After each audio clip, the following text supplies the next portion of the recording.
मिर्गी का दौरा एक अचानक उत्पन्न या डेवलप होने वाला इवेंट है।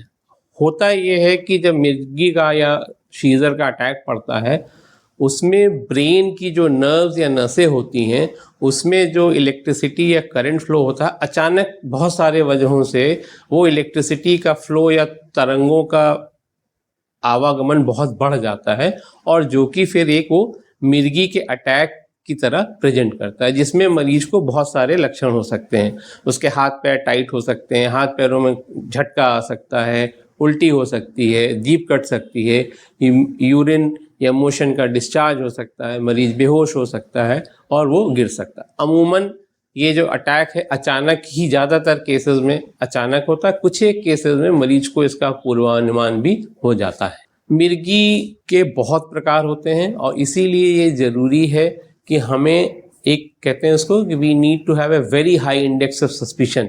हमें बहुत ज़्यादा चौकन्ना रहना चाहिए मिर्गी को पहचानने के लिए, क्योंकि मिर्गी बहुत तरीके से पहचान, मान लीजिए कोई व्यक्ति है, वो बात करते करते अचानक रुक जाता है, ये भी एक मिर्गी का प्रकार हो सकता है, स्पीच अरेस्ट कहते हैं।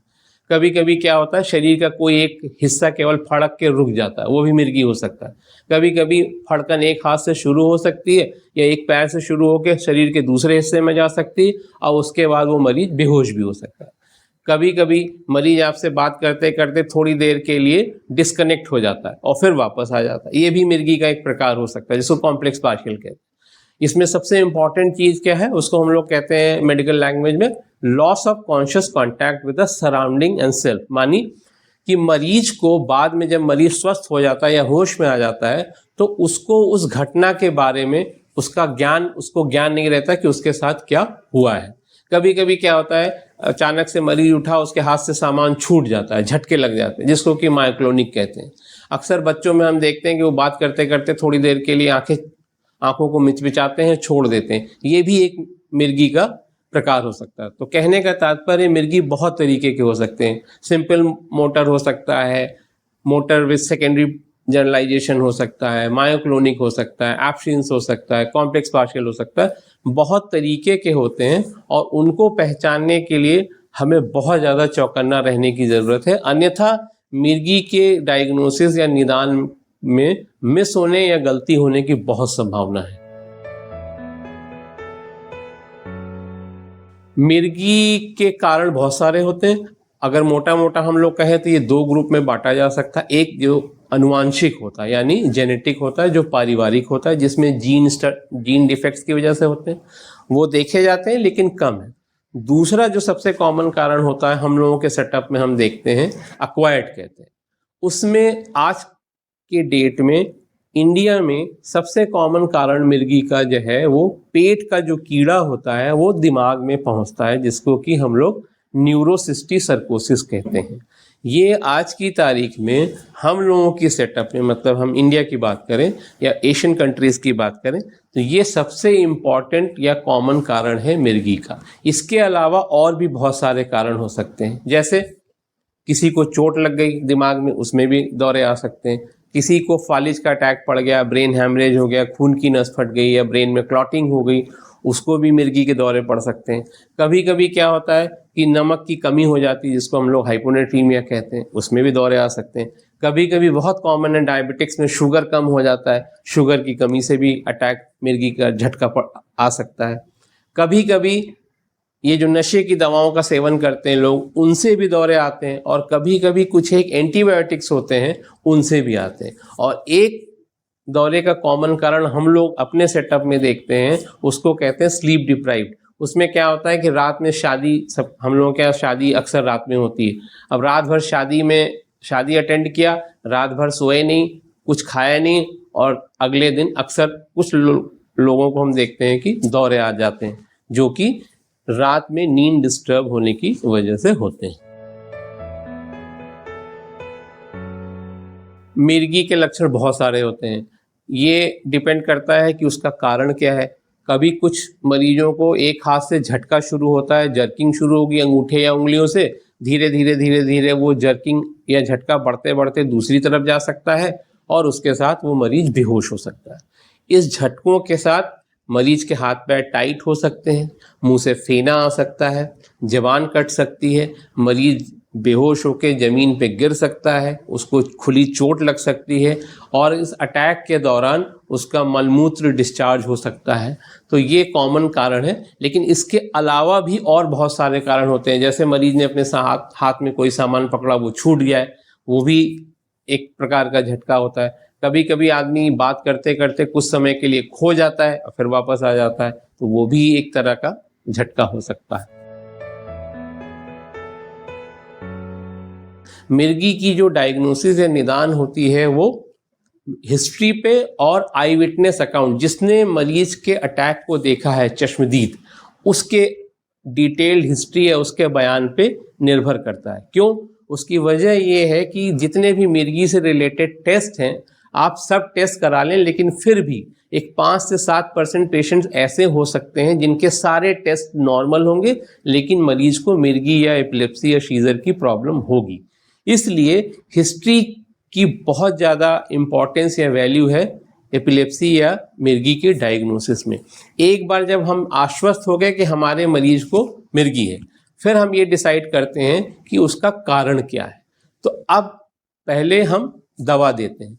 दवा भी डिपेंड करता है कारण पे, किस कारण से ये मिर्गी हो रही है, उस कारण के आधार पे उसको हम लोग दौरे की दवाएं देते हैं।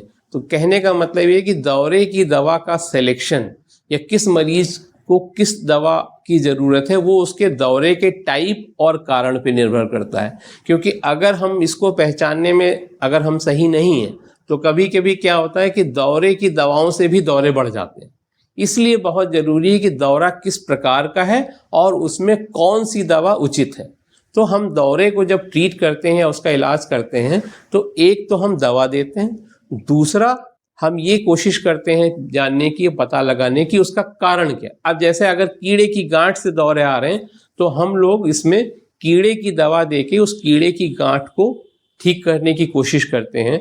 उससे होता ये है कि अगर हमने कीड़े की दवा से कीड़े को ठीक कर लिया और कीड़ा गल गया, तो हमें दौरों को सक्सेसफुली या सफलतापूर्वक कंट्रोल करने में सक्सेस मिल सकता है और आगे आने वाले टाइम में पूरी उम्मीद की जा सकती है कि इस मरीज की दौरे की दवाइयाँ बंद हो सकती हैं। जब हम मिर्गी की दवा देते हैं, हम अपने मरीज को बताते हैं कि भैया अगर आप दवा ले रहे हैं तो आप बहुत ज़्यादा कॉशियस रहिए कि दवा से अगर आपको किसी भी प्रकार की दिक्कत हो, जैसे कि साइड इफ़ेक्ट्स हो, वो आप हम लोग मरीज को बताते हैं कि इन चीज़ों का आप ध्यान रखें। उनमें से कोई भी एक साइड इफ़ेक्ट अगर आपको लगे तो आप तुरंत दवा को रोक के या तो हमें या आपने जिनको दिखाया है या आप जहाँ रहते हैं आसपास नियर बाई हॉस्पिटल में अवश्य कंसल्ट करें।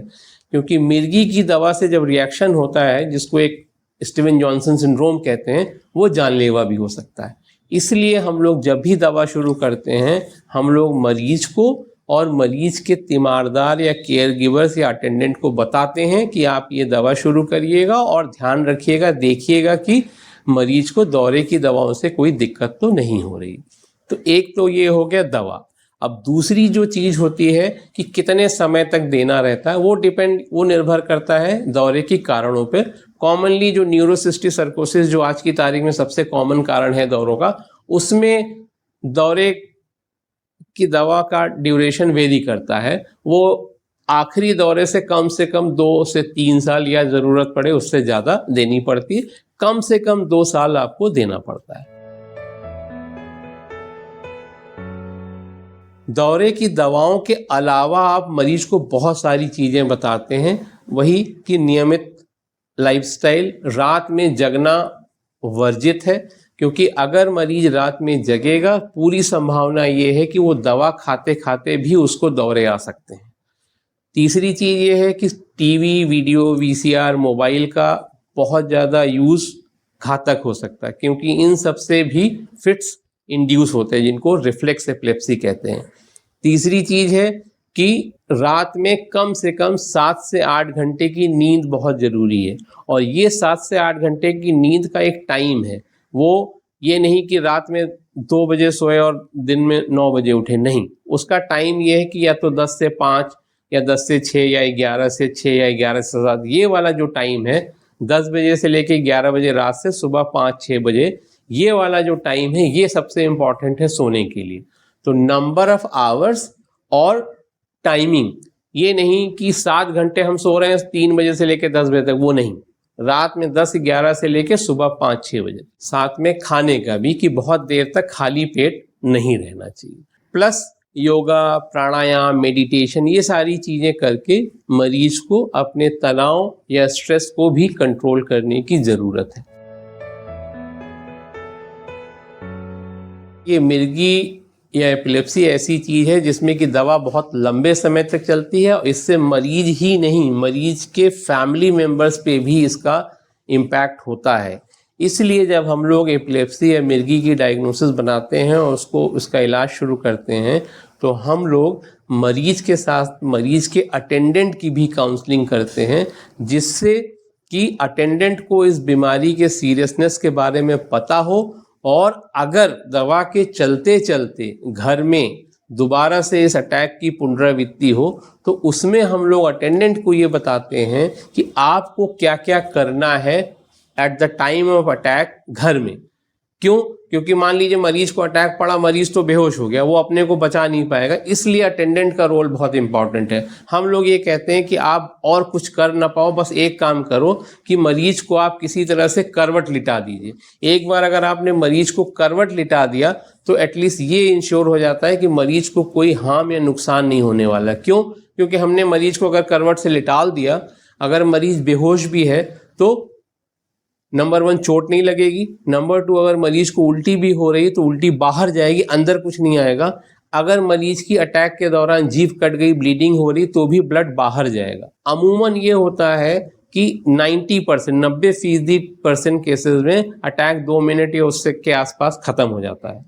इसके अलावा हम लोग मरीज के अटेंडेंट से एक और चीज़ बताते हैं कि किसी भी तरह से कोशिश करके आप उसके दांत के बीच में चम्मच या उंगली डाल के उसके मुंह को खोलने की कोशिश कतई ना करें और साथ में मरीज को कुछ पीने या खाने के लिए कभी ना दें, क्योंकि अगर आपने कोशिश करी वो मरीज के लिए जानलेवा साबित हो सकता है। अगर आपको कुछ करना है बस आप करवट करिए और अगर कोई कपड़ा या शर्ट या कोई दुपट्टा मरीज के गले के आसपास हो बस आप उसको खोल दीजिए, जिससे कि उसका दम ना घुटे और करवट से रोके रहिए। एक बार जब अटैक खत्म हो जाए उसको करवट से रोके रहिए। अगर मरीज होश में आ जाता है वेल एंड गुड, अगर नहीं आता है तो फिर आप नियर बाई हॉस्पिटल में शिफ्ट करिए करवट कराते हुए। अगर आपने करवट करा लिया तो ये उम्मीद की जा सकती है कि किसी भी प्रकार का कॉम्प्लिकेशन नहीं होगा।